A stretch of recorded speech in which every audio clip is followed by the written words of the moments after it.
Hey there, this is Beth Lauren Parrish with Inspired Riding. I'm a certified riding instructor, remote coach, and animal communicator. I encourage equestrians to slow down, trust their intuition, and listen to their horses.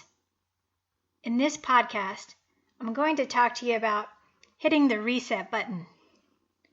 There are many of us out there who might need to start over with your conditioning for yourself or your horse, or maybe both.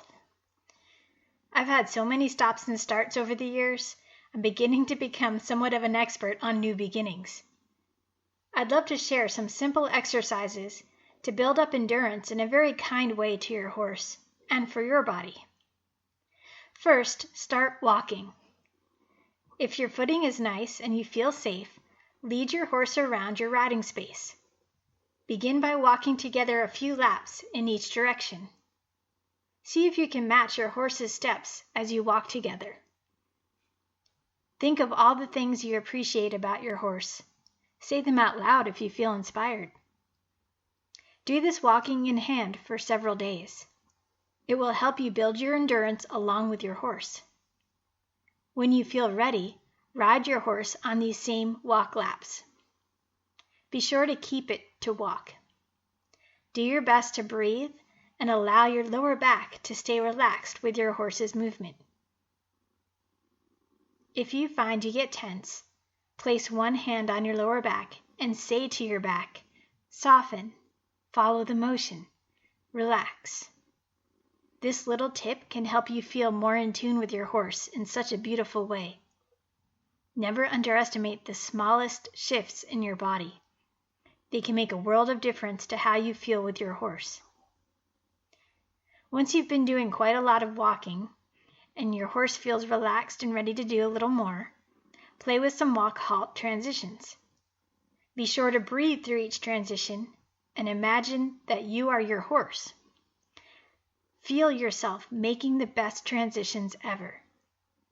Pay attention to all the little details of connecting to your horse and asking for these simple halts.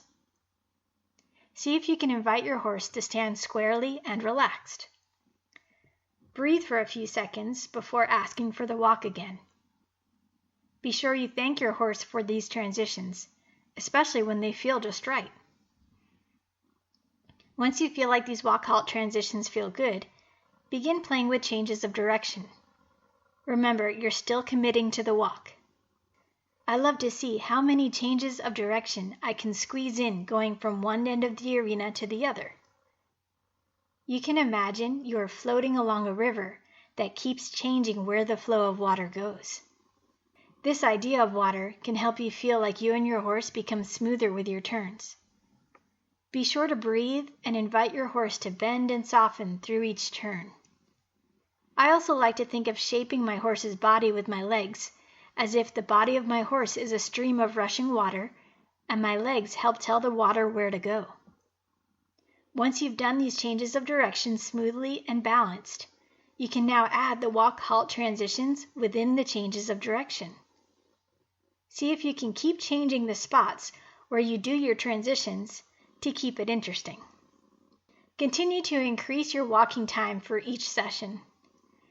The first ride might only be 5 minutes, and that's okay. Your second ride might be 8 minutes. Go slow, trust your intuition, and listen to your horse. That's where the magic happens.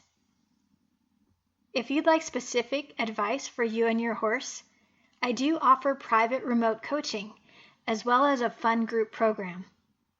You can find out more on my website, inspiredriding.com.